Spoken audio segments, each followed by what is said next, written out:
تو انسان رہا، جانور کو گالی دینے سے بھی منع کیا گیا۔ یہ شریعت اسلامیہ کا مزاج ہے۔ ہم لازم سمجھ لیتے ہیں مخالف کے لیے جو ہمارے دل میں آئے، جو ہماری زبان پہ آئے، ہم کہہ ڈالیں۔ دشمنی کے بھی آداب ہیں، اسلام نے جنگ کے بھی آداب رکھے ہیں، تو اس سے اس کو جو نقصان ہوگا وہ تو ہوگا ہی، اپنے آپ کو آپ برباد کریں گے۔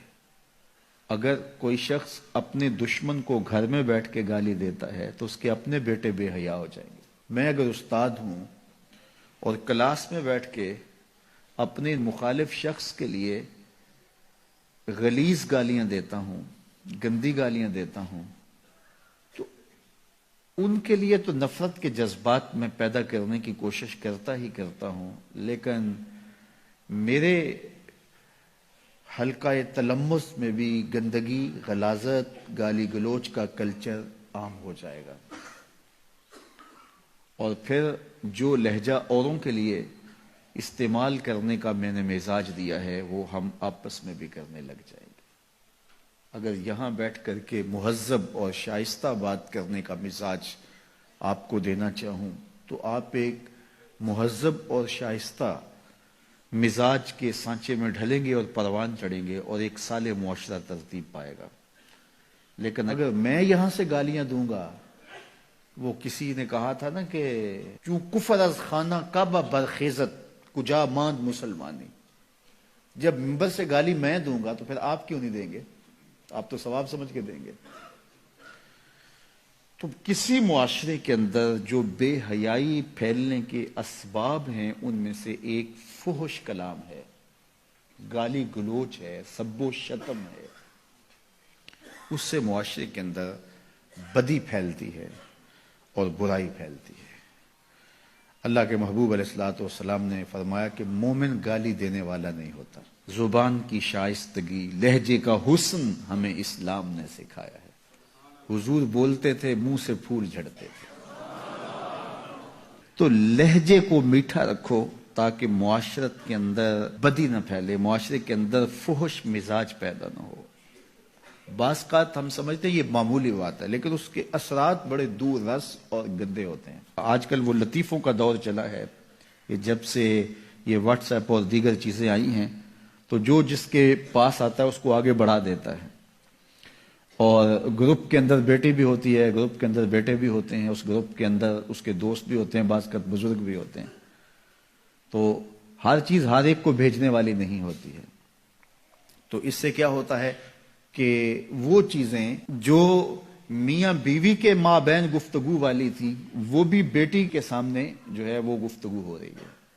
جو چیزیں بیٹے اور بیٹی کے درمیان کرنے والی نہیں تھی، صرف بیٹوں سے کرنے والی ہے، وہ بھی بیٹی کے سامنے ہو رہی ہے۔ ماں اور بیٹی کی جو کرنے والی باتیں تھی وہ بھی بیٹوں کے سامنے ہو رہی ہیں۔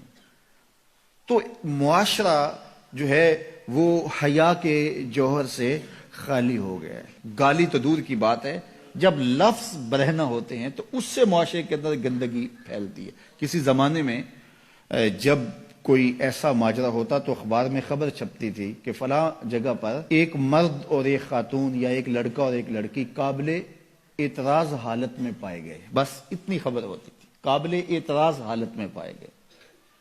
تو بس یہ لفظ ہی کافی تھا اس مفہوم کو بیان کرنے کے لیے، اور آج میڈیا کیمرہ لے کے وہاں گھسا ہوا ہوتا ہے اور مناظر دکھا رہا ہوتا ہے۔ لفظ تو لفظ رہے، لفظوں میں بھی پردہ ہوتا تھا، لفظوں پر غلاف چڑھا کر کے جو ہے وہ لفظ بیان کیا کرتے تھے۔ تو اب میڈیا گھسا ہوا ہوتا ہے، ایسے مناظر دکھا رہا ہوتا ہے، اور اس سے کیا ہوتا ہے کہ معاشرہ جو ہے وہ بے حیائی کی طرف بڑھتا چلا جاتا ہے۔ دور موجود کے اندر قوموں کو، معاشروں کو بے حیا بنانے کا سب سے بڑا کردار میڈیا نے ادا کیا ہے۔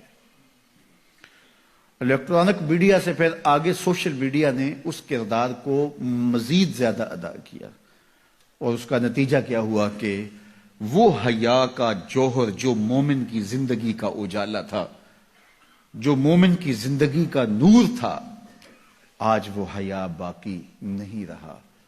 نہ آنکھوں میں حیا رہا، نہ خیالوں میں پاکیزگی رہی، نہ سوچوں میں نور رہا، نہ طرز زندگی میں، نہ لباس میں، نہ وضع قطع میں۔ تو یہ حیا کا نقصان ہو جانا کوئی چھوٹا نقصان نہیں، کیونکہ میرے حضور نے ارشاد فرمایا حیا اور ایمان جڑے ہوئے ہیں، جب حیا جاتا ہے تو ایمان بھی جاتا ہے۔ اب اس حدیث کی سمجھ آئی کہ میرے حضور نے فرمایا ایک وقت آئے گا اسلام کا صرف نام رہ جائے گا، قرآن کے صرف حرف رہ جائیں گے۔ اپنی اولادوں کو، اپنی نسلوں کو، اپنے آپ کو حیا کے دائرے میں رکھو، یہ بہت بڑی دولت ہے، یہ بہت بڑا سرمایہ ہے۔ اگر یہ لٹ گیا تو پھر کچھ بھی باقی نہ رہا۔ اس ویڈیو کو شیئر ضرور کیجئے، ہو سکتا ہے آپ کے ایک شیئر سے یہ بات کسی کے دل میں اتر جائے۔ جزاک اللہ۔